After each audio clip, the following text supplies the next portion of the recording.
What's up guys, 5.67 here for a knife overview of the Kershaw Skyline for you today. Why an overview and not a review? Well, simply because I bought this knife for a gift, so this is not mine. I received it in my mailbox 2 weeks ago and haven't used it at all. The day I got it, I just opened the package to take the knife out and check if everything was okay. So I checked on the blade centering, the sharpness, got a piece of paper with it, and it was razor sharp. Also checked on the overall construction of the knife just to be sure there was any default covered by the warranty. And after that I put it back in its box and didn't touch it until this video. Like I said, this knife is a gift from my best friend. It was his birthday on March 14th, and yeah, I haven't seen him ever since then. We don't live in the same cities anymore, but we keep seeing each other pretty often, and I've known this guy for 16 years, and I'm 24 right now. We met in school when we were 8, and we still have a very good friendship since then. So yeah, for his birthday I wanted to offer him a knife, and basically I was looking for something not too big that he could carry every day, but not too small neither, in a manner that it could still be quite polyvalent. I wanted a United States made product, or well, not necessarily United States, but not something made in Taiwan or China, I wanted a knife that has a solid reputation, something pretty light with a good steel that keeps an edge pretty well, but on the other hand that would not be too hard to sharpen, because my friend is not a knife nut like I am, although he has a Victorinox Spirit multi-tool that he carries very often. But I basically wanted something with not too much maintenance to do, so I had a lot of ideas in my head. A Spyderco Delica would have been a good choice, but he doesn't like the Spyderco design in general. A mini grip by Benchmade would have been a pretty good choice too. I also wanted something pretty entertaining to use, that he could have fun by opening it, so I thought a flipper design would be pretty cool and pretty appropriate for that. So that's how I came into this Skyline that has pretty much all the criteria that I was looking for. Well, except that it's not really people friendly, it has a pretty aggressive design, if you want to say. But yeah, but I think it's gonna be pretty good. So the handle is very ergonomic. The fact that the hand of the handle here is narrow, and in this part it's extremely comfortable. Plus you got a big finger choil here, and the flipper here acts like a good finger guard, so it's extremely comfortable. The texture of the G10 is very well made. It's really aggressive, and it's almost as good as it is on my Melee, which is for me the referent of a good G10, Spyderco Military.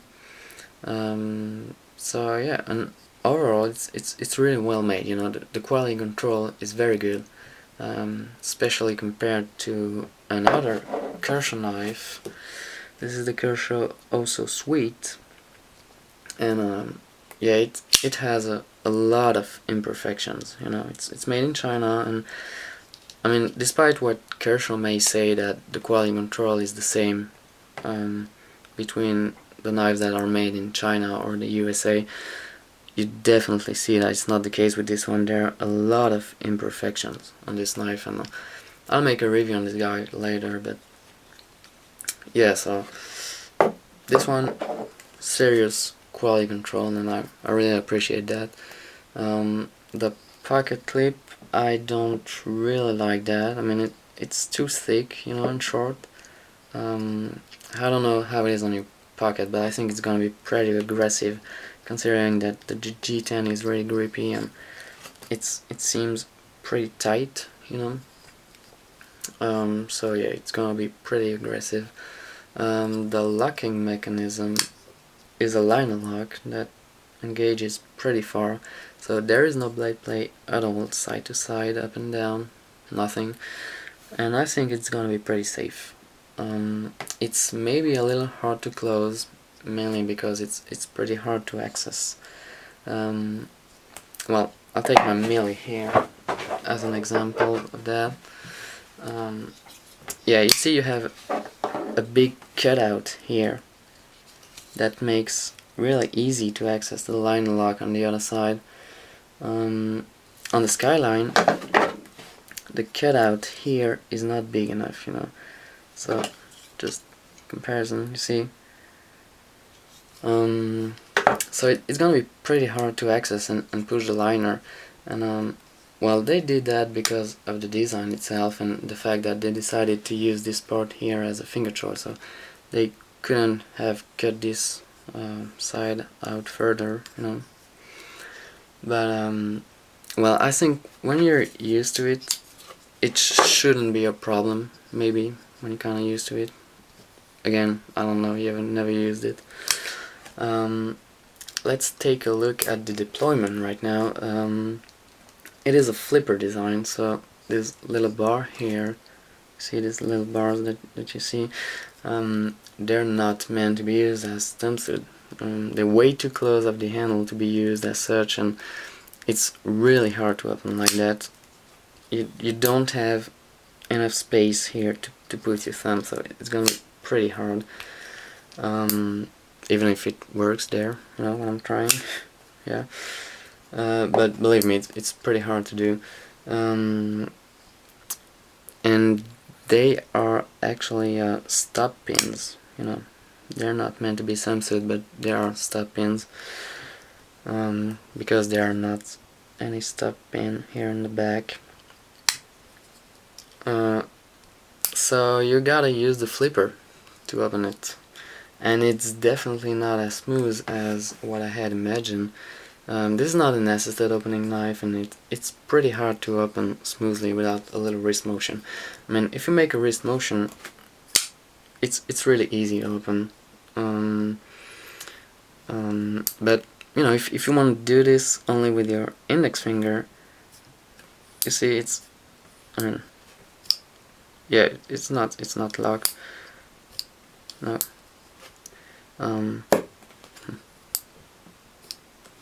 I can't, I just can't even do that. It's pretty hard. Yeah, I did it only with my index finger, but it's pretty hard, you know. But again, the knife is brand new and have been opened maybe 15 or 20 times, you know. So I guess with the time it will be somehow smoother and easier to deploy. So I hope so, at least.